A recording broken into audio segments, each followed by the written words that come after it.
Africans kwenye mchezo nafikiri itakuwa ni ushindi wao wa nguvu zaidi mara baada ya kuanza kwa msimu huu. Of course yes, ni ushindi mkubwa ambao wameupata katika mchezo wa ligi kuu soka Tanzania bara. Nadhani kwenye msimu huu 2025 2026 kwangu mimi mchezo dhidi ya Mashujaa huenda ndio kawa ni mchezo bora zaidi kwa Young Africans kwa kucheza kwa miaka hivi karibu katika ligi kuu. Kwa sababu wamepata ushindi mkubwa ama performance imekuwa juu. Kikubwa ni performance ambayo walikuwa nayo katika ule mchezo, namna ambavyo wamecheza, ukiangalia mwenendo wa timu, namna ambavyo ilicheza.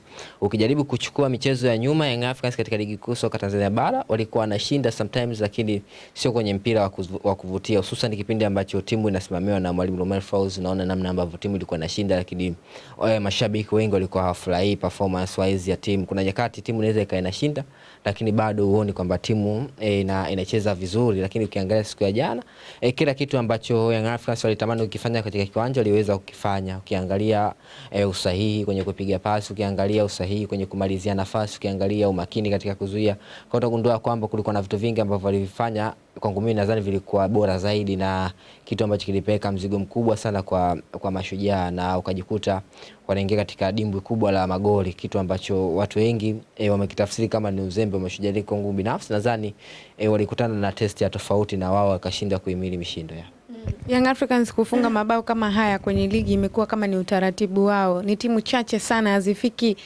4 ama 3 ambazo hazijafungwa magoli matano. Pengine siri ya Young Africans ambao jicho la kiufundi ukiangalia iko maeneo gani hasa? Kwangu mimi nadhani ni commitment ya wachezaji katika kiwanja, namna ambavyo wachezaji wanaweza kutimiza majukumu yao, namna ambavyo wachezaji wamekuwa na kiu ya kufanya vizuri, kwa sababu wanaamini mshabiki anapokuwa uwanjani hamna kitu zaidi anachofurahia zaidi kuona timu yake inapata goli. Kwa hiyo unapozidi kufunga magoli inasababisha mashabiki ambao wanakuwa uwanjani waendelee kuenjoy, kwa sababu wanashinda huyu anashinda huyu anashinda huyu. Na mfano katika mchezo wa jana unaona magoli yote 6 yaligawanyika, sio mchezaji mmoja ambaye ameweza kufunga na kutaka kufunga Dube kafunga nani. Kwa hiyo kitu ambacho kilipelekea msisimko mkubwa katika uwanja, na hiko ndio kitu ambacho Young Africans mara nyingi wamekuwa kikizingatia. Na miongoni mwa falsafa za Young Africans ni kuhakikisha mashabiki wao mnakuwa na furaha na kupata motisha ya kwenda uwanjani, kwa sababu kama timu haipati matokeo ya kuridhisha, kama timu inashinda lakini inasema unashinda huku roho yako iko juu, inaweza kupunguza pia msisimko kwa mashabiki atakuja kiwanjani. So kwa mimi nadhani wanachokiangalia zaidi ni furaha kwa mashabiki wao ambao wamekuwa kisupport timu wao popote pale ilipo. Usajili wa Young Africans ambao ulifanyika kwenye dirisha kubwa ulionekana kama kusuasua, lakini usajili huu ambao wameufanya kwenye dirisha hili dogo, tumeona wachezaji ambao walisajiliwa kwenye dirisha hili dogo, Mohamed Damaro, Depu pamoja na Okelo, wote wamecheza siku ya jana. Performance yao of course ni wachezaji ambao kwa mchezo wa kwanza na watazama, ukiachana na Mohamed Damaro ambaye kimsingi tushamwangalia katika Mapinduzi na nishawahi kutadabaisha kwamba ni mchezaji ambaye atakwenda kuisaidia Young Africans katika eneo la katikati. Lakini ukimwangalia Okelo pamoja na Depu utagundua kwamba ni wachezaji ambao watakwenda kuisaidia timu.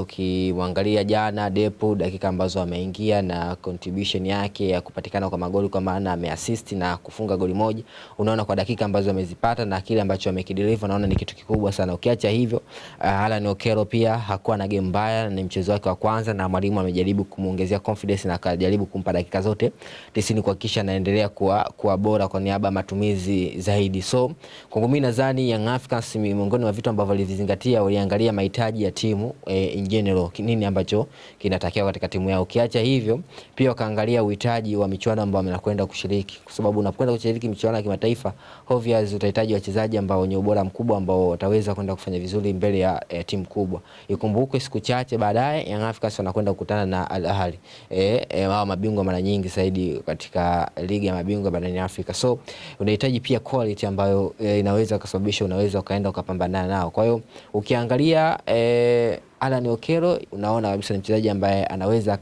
akatoa kitu kikubwa, lakini ukiacha hivyo Ukimwangalia Depu, yes, ni mshambuliaji ambaye unaweza kusema kwamba amekamilika katika mchezo wa jana. Namna ambavyo nimemuona, ni mchezaji ambaye anaweza kutengeneza nafasi, lakini pia anaweza kujitengenezea nafasi mwenyewe, lakini pia anaweza akafunga. Hana tofauti sana namna ambavyo amecheza siku ya jana na Prince Mpumelelo Dube, namna ambavyo anaweza kusema link up kati yake yeye na viungo, namna ambavyo anaweza akapiga pasi. So ni miongoni mwa washambuliaji ambao binafsi naona kwamba Young Africans wanaweza wakaenda wakafaidika naye katika michuano mbalimbali ambayo amekuwa ama wanayokwenda kushiriki. So hii inaonyesha userious wa viongozi wa Young Africans mara baada ya kuzingua katika dirisha kubwa. Naona walikusanya wachezaji wengi ambao kimsingi kwa asilimia kubwa wakaenda wakafeli, lakini this time around wamejaribu sasa kuzingatia ile quality na uhitaji wa timu, kwa sababu kuna nyakati unaweza ukasajili quality lakini timu haihitaji aina hiyo ya mchezaji. Kwa hiyo utakuwa unasajili mchezaji ambaye hatakuwa na manufaa, hatakuwa na faida na team. So this time around unaona uongozi umejaribu kufanya research ya kutosha na wakajaribu kungamua wapi maeneo gani ambayo yamekuwa na changamoto. Naona miongoni mwa maeneo ambayo alikuwa na changamoto ni eneo la ushambuliaji ambaye ameenda kuchukuliwa Laurindo Denson Maria, kwa maana ya Depu, ambaye kimsingi unaona kwamba kuna kitu cha ziada ambacho yuko nacho tofauti na alivyokuwa Ndeboeli Tembo. So unaona kuna kitu ambacho kimeongezwa cha ziada kwa Depu. Lakini ukiacha hivyo, wameenda kuchukua mtu ambaye anaweza akacheza vizuri katika eneo la katikati, kwa maana Mohamed Damaro. Ukimwangalia eneo hilo alitegemewa kufanya vizuri zaidi Musa Barakonte, lakini kimsingi unaona katika mzunguko wa kwanza namna ambavyo mambo yamekuwa, hakuwa na kiwango bora, ameshindwa kuclick moja kwa moja katika kikosi na badala yake anakuwa anaendelea kukua taratibu. So wakajaribu sasa kufikiria mchezaji gani ambaye anaweza akaja moja kwa moja kaingia kwenye kikosi. Wakamwona Mohamed Damaro. Kwa sababu gani Mohamed Damaro?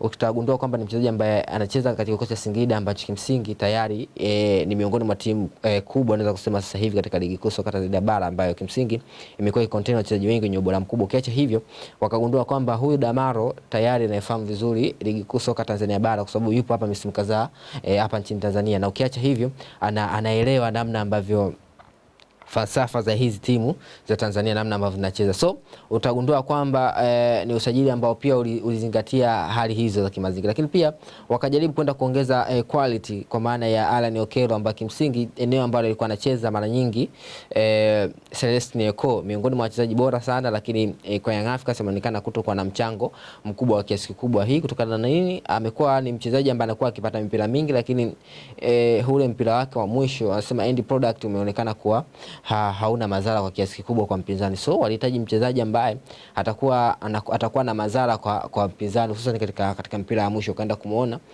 Alan Okello. Kwa hiyo utagundua kwamba ni sajili ambazo zilikuwa zinaangalia zaidi uhitaji wa kikosi, lakini sio kukusanya lundo la wachezaji. Yeah. Starboy Alan Okello kwa namna ambavyo alikuwa anaimbwa kuliko hata Depu, lakini kwa mchezo ambao amecheza jana wengi wameanza kupata mashaka. Pengine kwa mashabiki kwa jicho la kawaida anaweza akaona si mchezaji kama ambavyo unaweza ukaona wewe kwa jicho la kiufundi la kiuchambuzi. Pengine tumzungumzie performance aliyoitoa jana, na hata kabla ya kujiunga na Young Africans unamwona Alan Okello yule ambaye alikuwa anaimbwa, pengine yule ambao wengi walikuwa wanatamani kuona. Nadhani hajaonyesha kile ambacho watu wengi walikitegemea kwenye akili yao, sababu kwa jina lake, ukubwa wake Alan Okello, hususan katika soka la hapa Afrika Mashariki, watu walitegemea kuona kitu kikubwa zaidi labda kuliko kile ambacho amekionyesha. Lakini kwa mchezaji ambaye anapata gemu yake ya kwanza, anaonesha kiwango kile sio mbaya kwa mchezaji, kwa sababu ukiangalia Young Africans ni kubwa kuliko klabu yote ambayo imewahi kucheza. Ukiangalia Vipers haiwezi kufikia ukubwa ambao uko ndani ya Young Africans, lakini uzuri ni kwamba ni mchezaji ambaye kila mtu anatambua ubora wake. Yaani hata ikitokea kwamba Alan Okello amefeli ndani ya Young Africans, hafeli kama mchezaji ambaye hajui mbovu. Atafeli kama mchezaji ambaye amefeli kutokana na mazingira husika. Unajua unaposajili mchezaji mwenye ubora mkubwa, haikupi garantia wewe kwamba huyu mchezaji lazima click ya faulu kwenye kikosi chako. Lakini kuna nyakati unaweza kusajili mchezaji mkubwa mwenye ubora mkubwa, lakini kwako kaja hakaferi. Hiyo kwenye football ipo. Lakini kwangu mimi nadhani kwa performance ambayo ametoa Alan Okello katika mchezo wa kwanza, nadhani kuna kitu ambacho yuko nacho na ataisaidia Young Africans. Nimeona ubora wake kwenye kutengeneza nafasi, japokuwa alijaribu kutengeneza nafasi kadhaa ambazo kimsingi hazikuwa na bahati bahati kwa upande wake, ama hakuwa na bahati nazo, kwa maana alitengeza nafasi lakini watu walishindwa kuzitumia. Kwa hiyo utagundua kwamba ni mchezaji ambaye anaweza kupiga pasi za mwisho na ni miongoni mwa wachezaji ambao wenye akili kubwa sana ya mpira. Kwangu mimi nadhani atakwenda kuisaidia Young Africans kwa kiasi kikubwa, na ndio maana kati ya wachezaji wote ambao walipata nafasi tunamwona Alan Okello ndio mchezaji pekee ambaye alicheza dakika ya kwanza mpaka dakika ya 90.